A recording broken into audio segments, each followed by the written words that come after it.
Hi, my name is Ben Pierce, and I'd like to thank you for listening in to this video of practical advice. If you're here, it's probably because you're starting to get worried about your mother or your father, maybe your grandmother, your grandfather, some important loved one of yours who's getting a little bit older, and you're noticing that they're just not quite as agile as they used to be, and you're getting a little bit worried about them being home alone. And what I'd like to do is share with you today some practical advice that I've gained and based on over 20 years working with older people and having lived through a lot of situations that I'd like to make sure that you don't have to go through. Let me start by sort of putting things in context. According to official sources, there are over 11.3 million people in the United States over 65 years old who live by themselves, and this number is increasing. Over 30% of the people who have more than 65 years old have suffered a fall in their homes in the last 12 months. And I know that worries you. And because domestic accidents are the third cause of emergency room visits in this country. And the complications from those falls are the sixth most important cause of death.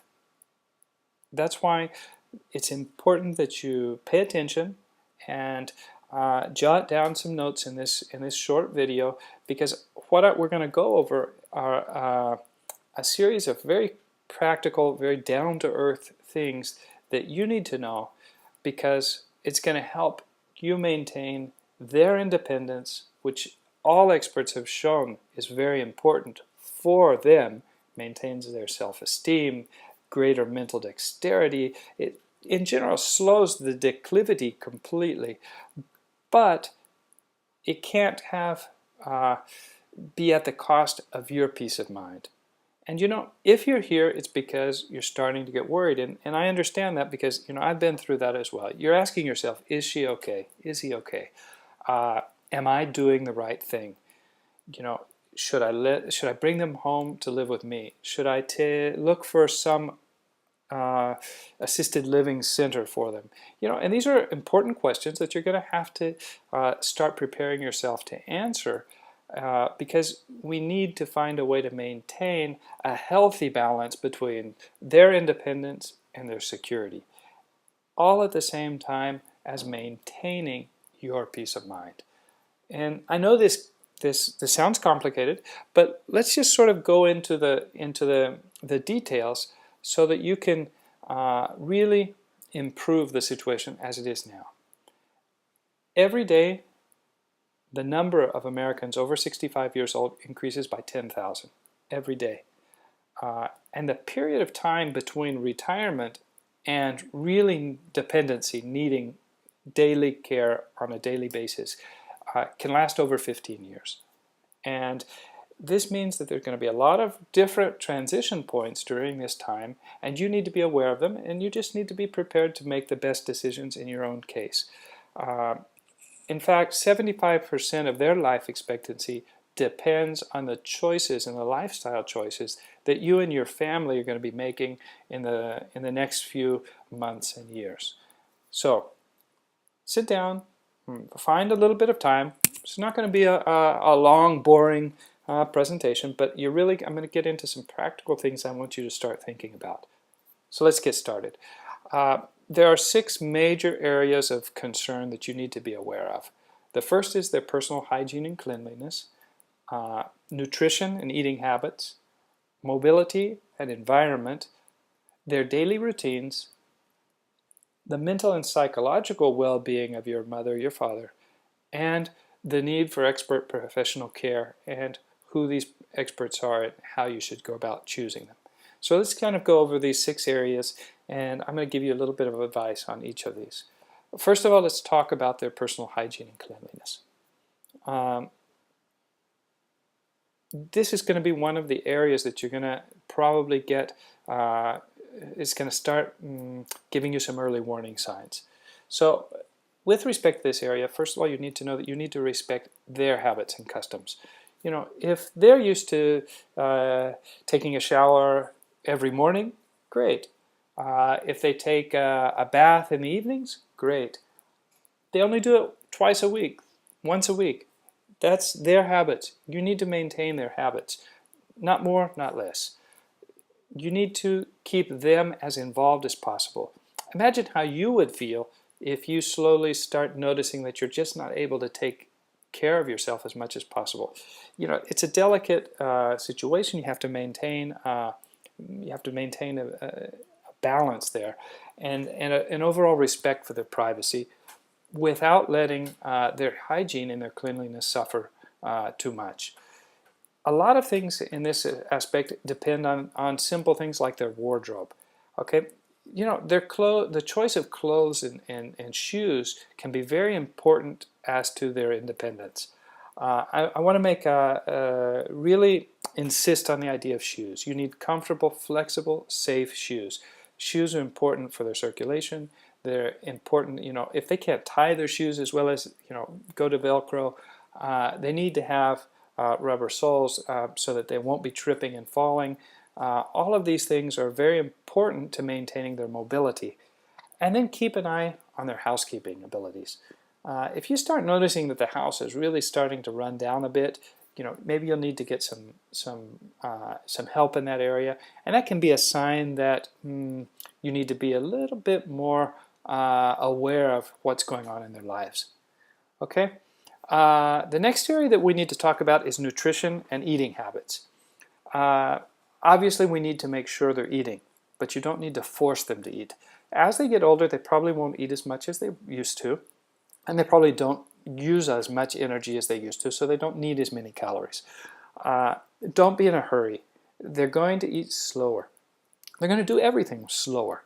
So you have to be patient. You have to make sure that they're eating well without being in a rush, but you do need to be careful and watch out for their habits. Make sure they're getting a balanced diet. You know, they don't have to eat a lot, but they make sure you're getting all the food groups. Make sure they're sometimes as they get older and it gets harder for them to prepare food, they'll compensate by eating less or eating you know, crackers or just heating something up in the microwave. You know, it's not good for you and it's not good for them either. So you need to make sure they're getting lots of liquids and that their nutritional habits are adequate for themselves. Okay, each person has their own unique needs, and you need to sort of adapt your ideas and their ideas and make sure that they're keeping a well-balanced diet so that they don't lose muscle mass, they don't start getting weak, they don't have dizzy spells. All of this depends a lot on their nutrition and on making sure they're taking their medicines correctly. And we'll talk a little bit more about that later. Another area important and very important for them is their mobility and their environment. And you have to understand, as they get older, their ability to move around will change. They're not going to be as agile as they used to be. They're not going to move as fast. They're not going to be as secure. They're not going to have the same ability to react to changes in their environment. And that means that you have to start out by looking out for obstacles and dangers in their home. Get rid of the bathtub, put in a shower. Make sure things like lighting. Hey, put in some brighter light bulbs. Start evaluating if they're going to be able to keep on negotiating the stairs, and if you need to put some sort of a solution there so that they can go upstairs or not. You know, check out the bathrooms. Make sure that they're not going to be slipping on the tiles. That there's some place to hold on when they get off of the, you know, when they get into the shower, when they get out. Little things like that can make a big difference. You know, doors, furniture, appliances. You know, how tall is the bed? Is it easy for them to get in and out of bed? You can make little changes in their home that can really contribute to their independence and their well-being. And then make sure that they're also able to get regular exercise. If they spend their whole time sitting in a chair, quickly they're going to lose the ability to move around. So you need to keep them as active and as mobile as possible. And this comes into effect with their daily routines. Try and help them maintain a balanced, active lifestyle as long as possible. Understand that their abilities are changing, their energy changes, but keep them as active as possible. Make sure they're getting enough sleep. Everybody knows that as you get older, you need less sleep, but that doesn't mean you can just not sleep. Okay, so try and keep aware of that. Make sure they're getting enough exercise, regular exercise. They don't need to prepare for the marathon. They don't have to be, they don't have to swing on ropes across canyons. But go for walks. Make sure they're moving around. Maybe they want to go to the swimming pool. Maybe they want to, just go out and walk around the block once a week or once a day. That's good. Great for them. Make sure they're taking their medicines. Very important. The right doses, the right times, the right combinations. We all know that as we get older, and especially so in our society, we end up taking more and more medicines. Hopefully your mom or dad isn't taking too many medicines, but probably they're taking quite a few, and you need to make sure that they're very well organized on that part, because once that gets out of sync, it can really affect their well-being and their health. And then finally, please make sure they're keeping normal hours. This isn't only important because it makes them maintain their ability to interact with other people, but it's also important for their safety. If something happens in the daytime, it's a lot more likely if they fall down in the daytime that somebody will notice and send them help than if it happens at night. So try to make sure they're keeping regular hours. And then start to be aware of their mental and psychological well-being as well. All of these changes we're talking about, and the solitude, the loneliness of being home alone a lot, can lead to depressions. And it can lead to all sorts of mental problems that we don't want to have. So you need to be aware. You need to make sure that, monitor if they're losing memory. They probably will, a little bit. Some people lose more memory than others. Just sort of try and keep track of that and understand that for them, the changing of the roles right now is just as hard for them as it is for you. And that requires communication with them. They need to have company. If you're not in the same city or not in the same town, make sure you call them every day, every other day. Make sure they're visiting with neighbors, with family. Keep them as involved in society as possible. Talk about the news. Talk about a movie you saw. Whatever it is that you keep them involved in your life and in and maintaining their lives. If you're noticing that it's harder for them to understand everything you're saying, try to use a few tricks to improve their comprehension. If you're sitting with them, don't sit beside them. Sit in front of them. Look them in the face when you're talking to them. Talk a little slower. You may notice that they're losing some hearing, so you may have to adapt their telephone for that. All of these things can contribute to making sure that they're healthy and they're happy, and that they have a healthy emotional balance. It's not just a question of getting old and living longer, but it's living well as well. All of this contributes and will become important for you to have professional help. Okay? Not only do you want them to have, to be treated for whatever problems they may have, like heart problems or kidney problems or circulatory problems or whatnot, but you need a geriatric specialist who will give us sort of a holistic view of their treatment and make sure that everything is working well together. I can't stress the importance of every once in a while, every 6 months, having a geriatric specialist just check in on them and make sure they're doing well can really contribute to their well-being.